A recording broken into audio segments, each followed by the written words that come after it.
Elements and பீரியாடிசிட்டிக்கான revision test 4 அதுக்கான answer key discussion பார்க்கலாம் பாருங்க. First question, the element whose electronic configuration is 1s2 2s2 2p6 3s2 அப்படி கொடுத்துருக்கான். Okay, கொடுக்கப்பட்டுள்ள இந்த எலக்ட்ரான் அமைப்பு கொண்ட தனிமம் எந்த பிளாக்ல இருக்க போது அது என்னவா ஆக்ட் ஆகுது? உலோக மெட்டலாய்டா, மெட்டலா, நோபல் கேஸா, நான் மெட்டலா அப்படின்ட்டு தமிழ்ல சொன்னோம். உலோக போலி, உலோகம், உயரிய வாயு, அலோகம். இருக்கிற கான்ஃபிகரேஷன் என்ன கொடுத்துருக்கானுங்க? 1s2 2s2 2p6 3s2 10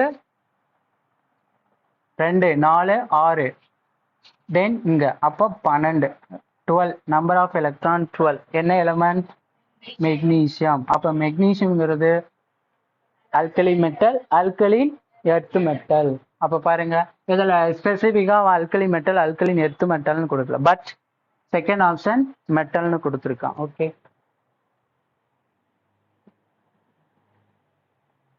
question number 2, the places that were left empty by Mendeleev were for. இது டைரக்ட் தியரிட்டிக்கல் கொஸ்டின் தான்.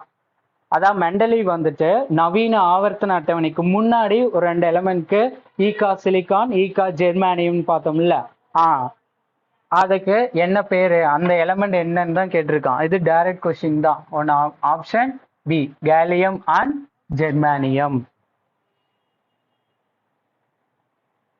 கொஸ்டின் நம்பர் 3, அயானிக் ரேடியை, அயனி ஆரம் என்பது எதுக்கு நேர் தகவல் இருக்குமா, எதிர் தகவல் இருக்குமா அப்படின்னு பார்த்துருக்கோம். இங்க எல்லாமே பாருங்க எதை பேஸ் பண்ணி கொடுத்துருக்காங்கன்னா, எஃபெக்டிவ் நியூக்ளியர் சார்ஜ், செயலுறு அணுக்கரு மின்சுமை அல்லது நிகர அணுக்கரு மின்சுமை அப்படின்னு சொல்லலாம். நிகர அணுக்கரு மின்சுமை எப்பயுமே எதுல வரப்போறது கிடையாது, ஸ்கொயர்ல வரப்போறது கிடையாது. அப்ப இந்த 2 ஆப்ஷனுமே நம்ம என்ன பண்ணிடலாம், பார்த்த உடனே இந்த ஸ்கொயர் எலிமினேட் பண்ணிடலாம். இப்ப இந்த 2 ஆப்ஷன் மட்டும் யூ ஷுட் ஃபோக்கஸ் ஒன்லி.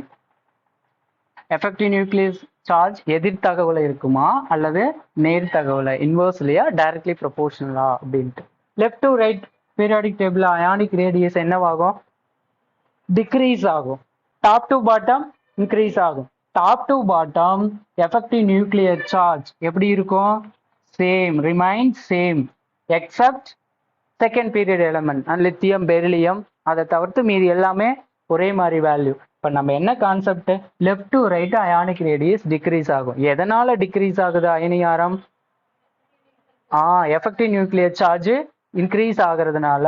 அப்ப Z effective inversely proportional to ionic radius. இந்த ஃபார்முலாவை ஞாபகம் வச்சுக்காங்க.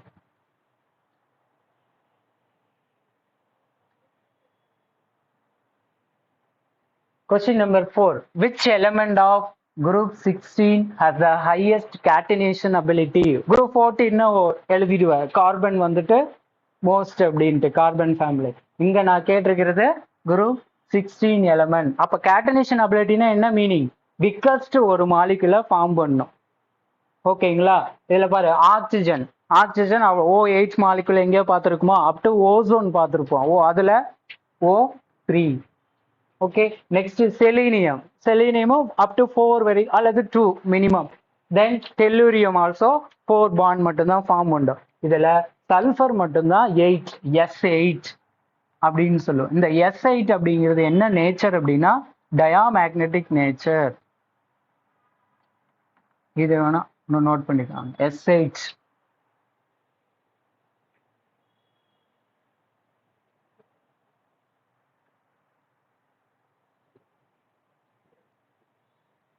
Question number 5, which one will be the wrong statement in the following? கீழ்கண்டவற்றில் தவறான கூற்று எது அப்படின்னு தான் கேட்டிருக்காங்க. ஃபர்ஸ்ட் ஆப்ஷன் பாருங்க, radius of the element decreases as one moves across from left to right in the second period of the periodic table. தனிம வரிசை அட்டவணையில் 2வது வரிசையில் அணு ஆரம் ரேடியஸ் என்னவாகுது? லெஃப்ட் டு ரைட், இடமிருந்து வலமாக போகும் பொழுது குறைகிறது. இது கரெக்ட் ஸ்டேட்மெண்ட் தான். ஓகேங்களா? இதை பத்தி நம்ம ஒரி பண்ணிக்க தேவையில்ல. The next, radius of the element increases as one moves down the first group of the periodic table. First group element இருக்குல்ல, என்னது? Lithium, sodium, potassium, rubidium, caesium, francium. whenever always top to bottom மேலிருந்து கீழாக செல்லும் பொழுது அணுவின் உருவளவு அல்லது அயனியின் உருவளவு என்னவாகும்? அதிகரிக்கும். இதுவும் கரெக்ட் தான். Increases as move down the group. அவன் எஸ்பெஷலி ஃபர்ஸ்ட் குரூப்னு கொடுத்துருக்கான். Second group also increases up to 18th வரையிலுமே. அது third option amongst iso electronic species. Iso electronic ஸ்பெசிஸ்னாவே உனக்கு தெரியும், same number of electron.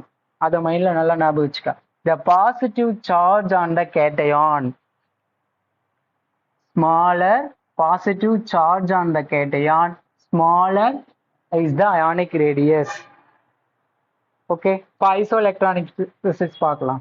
K plus calcium 2 plus. That is just ரெண்டு example மட்டும் எடுத்துக்கிறேன். பொட்டாசியத்தோட பேரண்ட் எலிமெண்ட் வந்து 19. ஆனா நான் இங்க பொட்டாசியம் அயான் கொடுத்துருக்கேன். 1 electron lost from 19. Now it becomes 18. 18 மாறிடும். அதே மாதிரி கால்சியம் 2 பிளஸ். கால்சியம் பேரண்ட் எலிமெண்ட்ல எத்தனை எலக்ட்ரான் இருக்குன்னா 20 எலக்ட்ரான். இப்போ என்ன பண்றோம்? 2 எலக்ட்ரான் லாஸ் பண்றோம். இது ஆல்சோ 18. இது மாதிரி K பிளஸ் கால்சியம் 2 பிளஸ். இது ஐசோ எலக்ட்ரானிக் ஸ்பெசிஸ். நம்ம ஆப்ஷன் என்ன கொடுத்துருக்காங்க? அமாங்கஸ்ட் iso electronic species smaller the positive charge. Smaller positive charge. இங்க ரெண்டு சார்ஜ் கொடுத்துருக்கேன். ஒன்னு 1 பிளஸ், இன்னொன்னு 2 பிளஸ். ஸ்மாலர் பாசிட்டிவ் சார்ஜ் இருக்கிறது ஆப்ஷன்ல என்ன கொடுத்துருக்கான்? ஸ்மாலர் அயானிக் ரேடியஸா இருக்கும். அப்படியே சொல்லியிருக்கோம்? கிடையாது, பிக்கஸ்டா இருக்கும். அப்ப இந்த இடத்துல ஸ்மாலருக்கு பதிலா பிக்கர் இருந்தா கரெக்ட் ஸ்டேட்மெண்ட். ஆனா இங்க கொடுத்துருக்கிறது அவன் என்ன கேட்டிருக்கான்? ராங், தவறான கூற்று எதுன்னு தான் கேட்டிருக்கான். அப்ப ஆப்ஷன் சி தான் correct option. Modern periodic table is based on atomic number. நவீன ஆவர்த்தன அட்டவணையில இருக்கிற ஒவ்வொரு தனிமங்களும் எதன் அடிப்படையில அடுக்கியிருக்காங்க அப்படின்னா அதோட அணு எண்களின் அடிப்படையில தான் அடுக்கியிருக்காங்க. The experiment that prove the importance of atomic number. எந்த சோதனையின் மூலமா அதை ப்ரூவ் பண்றோம் அப்படின்னா இது டைரக்ட் கொஸ்டின் தான். பிராக் எக்ஸ்ரே டிஃப்ராக்ஷன் வரப்போறது கிடையாது. பிராக்லா n lambda equal to 2d sin theta. அது டிஃப்ராக்ஷன், சிதறுதல் பத்தி சொல்றது. அடுத்தது மில்லிகன் ஆயில் டிராப் எக்ஸ்பிரிமெண்ட். இதுவும் வரப்போறது கிடையாது. மில்லிகன் ஆயில் டிராப் எக்ஸ்பிரிமெண்ட்ல என்ன சொல்லுவாங்க? அது என்ன ஷேப்ல இருக்க போகுது, எலக்ட்ரானோட E/m சார்ஜ் ரேஷியோவை சொல்றது. அப்ப இதுவும் வராது. லூதர் மேயர் கர்வ், இதெல்லாம் நியூக்ளியர் கெமிஸ்ட்ரி பேஸ் பண்ணிட்டு. Mostly works on X ray spectrum. Mostly தான் சொல்லியிருப்பாரு. தனிம வரிசை அட்டவணையில ஒவ்வொரு தனிமங்களும் அதனுடைய எதை பேஸ் பண்ணி அடிக்கிருக்காங்கன்னா அட்டாமிக் நம்பர், அணு எண்களின் அடிப்படையில் வச்சிருக்காங்க அப்படின்ட்டு. Question number 7. Ionic radii of. அயனி ஆரமானது கீழே ஒரு 4 பேர் கொடுத்துருக்கு. இதுல எந்த பேரு கரெக்ட் அப்படின்ட்டு ஆல்ரெடி பார்த்துருக்கோம். P3 plus greater than 5 plus. இப்ப கூட ஒரு தேர்ட் கொஸ்டின்ஸ் ஒன்று பார்த்தோம்ல, ராங் ஸ்டேட்மெண்ட் ஒன்று பார்த்தோம். அதே மாதிரி இது என்ன பண்றோம்? Smaller positive charge. Smaller positive charge size எப்படி இருக்கும்? Size is larger. இந்த கான்செப்ட் எடுத்துட்டு option C is a correct answer. Question number 8. The elements of a group of the periodic table have. தனிம வரிசை அட்டவணையில் உள்ள ஒரு தொகுதியில் உள்ள தனிமங்கள். குரூப்ல இருக்கிற தனிமம். பீரியட் இருக்கு 7 பீரியட், குரூப் 18. இப்ப குரூப்ல இருக்கிறதுக்கு என்ன கேரக்டர் ஒரே மாதிரி இருக்கும் அப்படின்னு சொல்லியிருக்கேன். இப்ப ஃபர்ஸ்ட் குரூப் எலிமெண்ட் என்னது? Alkali metal, lithium, sodium, potassium, rubidium. These are இதோட அவுட்டர் மோஸ்ட் ஷெல்ல இருக்கிற எலக்ட்ரானோட எண்ணிக்கை. That means outermost shell of electron தான் என்னன்னு சொல்லுவோம்? வேலன்சி எலக்ட்ரான், இணைதிறன் எலக்ட்ரான்கள்னு சொல்லுவோம். எது மட்டும் வேரி ஆகும் அப்படின்னா நம்பர் ஆஃப் ஷெல் மட்டும்தான். உட்கூடுகளின் எண்ணிக்கை மட்டும் என்னவாகும்? வேரி ஆகும். சோடியம் லித்தியம் எடுத்துட்டோம்னா 2s1, சோடியம் எடுத்தோம்னா 3s1, பொட்டாசியம் எடுத்தோம்னா 4s1. அந்த 2, 3, 4 அப்படிங்கிறதுலாம் என்னது? Principal quantum number. முதன்மை குவாண்டம் எண்கள் மட்டும்தான் வேறுபடும். அதனுடைய இணைதிறன் கூட்டில் உள்ள எலக்ட்ரான்களின் எண்ணிக்கை ஒரே மாதிரி தான் இருக்கும். இங்க 4 ஆப்ஷன் கொடுத்துருக்கேன். The same valency shell. Valency shell ஒரே மாதிரி இருக்கா? கிடையாது, மாறுது. ஃபார் எக்ஸாம்பிளா lithium atomic number 3, 1s2, 2s1. இது 1 2ங்கிறது என்னது ஷெல்லு கூடுகள் அப்படின்னு சொல்லுவோம். அடுத்தது sodium atomic number 11 1s2 2s2 2p6 3s1. இப்ப பாருங்க ஷெல் ஆல்சோ வேரியேட் 1 2 இது 3 but outermost of electron same. Option B பாருங்க the same valency electron is a correct. the same electron affinity இருக்க போறது கிடையாது. Top to bottom electron negativity affinity என்னவாகும் குறைய ஆரம்பிக்கும். அப்ப இந்த ஆப்ஷனும் வராது. the same number of proton is equal to number of electron அப்படின்னா அட்டாமிக் நம்பர் எல்லாத்துக்கும் எப்படி இருந்திருக்கணும் ஒரே மாதிரியா தானே இருந்திருக்கணும். ஆனா இங்க 3 அட்டாமிக் நம்பர் இங்க 11 பொட்டாசியம் எடுத்துட்டோம் அப்படின்னா 19 ஒவ்வொன்றுமே different kinds of protons. So this option is not correct. Option B is a correct answer. The same valency electrons.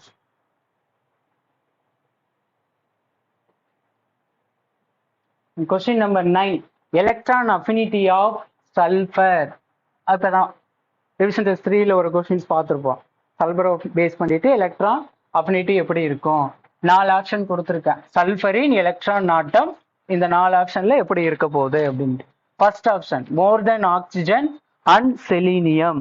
ஆக்சிஜனை விட அதிகமா இருக்கும் அட் த சேம் டைம் செலீனியத்தை விடவும் அதிகமா இருக்கும்னு ஒரு ஆப்ஷன் கொடுத்துருக்கேன். அடுத்து more than oxygen but less than selenium. முதல்ல அந்த குரூப் இது என்னது குரூப் 16th குரூப் 16வது தொகுதி ஆக்சிஜன் சல்பர் தென் நியர்பை என்ன எலமெண்டோ அந்த எலமெண்ட் இருக்க போகுது. Less than oxygen but more then selenium கிடையாது. எந்த ஆப்ஷனும் வர போறது கிடையாது. ஈக்குவல் டு ஆக்சிஜன் ஈக்குவல் வரவே வராது எங்கேயுமே. அப்ப இதுல இருந்து ஈஸியா ஒரு ஆப்ஷனை நீ எலிமினேட் பண்ணிடலாம். அப்ப நீ இந்த 3 ஆப்ஷன்ல மட்டும் போக்கஸ் பண்ணு. Oxygen sulphur top to bottom கீழே இருக்கு. இது மோர் சார்ஜஸ் ஃபார்ம் பண்ணலாம் புரியுதுங்களா. அப்ப இந்த ஆப்ஷன் வரதுக்கு சான்ஸ் இல்ல. 2 ஆப்ஷன் மட்டும் போக்கஸ் பண்ணுங்க. More than oxygen and selenium. More than oxygen but less than selenium. Oxygen and செலீனியத்தை விட ஏன்னா கீழே வர வர மெட்டாலிக் கேரக்டர் என்னவாகும் அதிகரிக்கும். அட் த சேம் டைம் இன்னொரு screening effect d and f shell involve ஆகுமா. அப்ப அது அதிக சார்ஜஸ் அட்டைன் பண்ணுமா கிடையாது புரியுதுதானே. அப்ப நியூக்ளியஸ் பக்கத்துல வர ஆரம்பிக்கும். ஒரு பிக்கஸ்ட் மாலிகுல் அதை உருவாக்குமா உருவாக்குது. D and f screening effect காரணத்தினால புரியுதுங்களா. அப்ப ஆப்ஷன் ஏ தான் correct. More than oxygen and selenium. ஏன் செலீனியத்தை விட அதிகமா இருக்குன்னா இதுல involve d and f mostly d electron involve ஆகுறதுனால ஸ்கிரீனிங் எஃபெக்ட் அந்த இடத்துல அவுட்டர் மோஸ்ட்ல இருந்து எலக்ட்ரானை ரிமூவ் பண்ணிட்டுலாம். அப்போ அவுட்டர் மோஸ்ட்ல இருந்து எலக்ட்ரான் ரிமூவ் பண்ணா சைஸ் என்னவாயிடும் ஸ்மாலர் ஆயிடும். எக்ஸப்ஷன் கேஸ் லெட்டு பிஸ்மத்து இதுக்குள்ள தாலியம் இதெல்லாம் சொல்லியிருப்போம். Question number 10. The contribution of screening constant. திரைமறைப்பு அதை பேஸ் பண்ணி தான் கேட்டிருக்கேன். எந்த ஆர்பிட்டால் கேட்டிருக்காங்க 4s electron for the valency electron of potassium atom. 4sக்கு கேட்டிருக்காங்க. என்ன பண்றோம்னா ஸ்லேட்டர் ரூல் நமக்கு தெரியும். அக்கார்டிங் டு ஸ்லேட்டர் ரூல் ஏன்னா ஸ்லேட்டர் ரூலை வச்சுதான் என்னத்தை கால்குலேட் பண்ணுவோம் ஒரு அணுவோட நிகர அணுக்கரு மின்சுமை எஃபெக்டிவ் நியூக்ளியர் சார்ஜை ப்ரெடிக்ட் பண்ணுவோம். 4 ரூல் சொல்லியிருப்பேன். ஃபர்ஸ்ட் ரூல் 1s ஆர்பிட்டால் இருக்கிற எலக்ட்ரானுக்கு ப்ரெடிக்ட் பண்ணோம்னா ஒரு கான்ஸ்டன்ட் வேல்யூ இருக்கும். அது என்னன்னா 0.30. அடுத்த cell 2s 3s 4s 5s then other species இருந்தது அப்படின்னா S ஆர்பிட்டால்ல one case 2s 3s 4s. இப்போ நமக்கு என்ன கேட்டிருக்காங்க 4s தான் கேட்டிருக்காங்க. அப்போ அதோட வேல்யூ என்னன்னா 0.35. இதில் ஒரு சின்ன ஒரு கரெக்ஷன். இதில் ஆப்ஷன் சி தான் கரெக்ட் ஆப்ஷன். இன்கேஸ் பி எப்போ வரும் அப்படின்னா 1s இருந்தால் மட்டும்தான் வரும். அவன் கேட்டிருக்கிறது 4sக்கு தான் கேட்டிருக்கான்.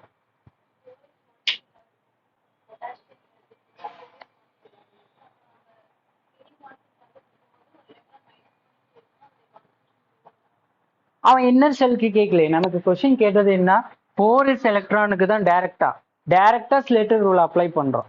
n-1க்கோ n-2க்கோ கேட்கல. In case n-1க்கு கேட்டிருந்தானா 0.85 n minus ஒன்த். அப்போ n மைனஸ் ஒன்த் ஷெல்னா எதுக்கு ஃபாலோ பண்ணிருப்போம்? 3p. அது மாதிரி வந்திருக்கும். ஓகே. இன்கேஸ் n மைனஸ் டூனா 1 வந்துடும். இங்க என்ன கான்செப்ட்னா அவன் nth ஷெல்க்கு தான் கேட்டிருக்கான். nth ஷெல்லா இருந்ததுன்னா 1s, இது எப்பயுமே மாற போறது கிடையாது.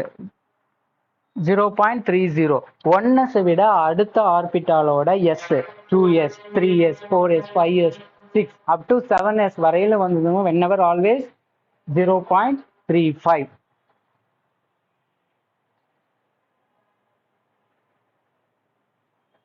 Question number 11.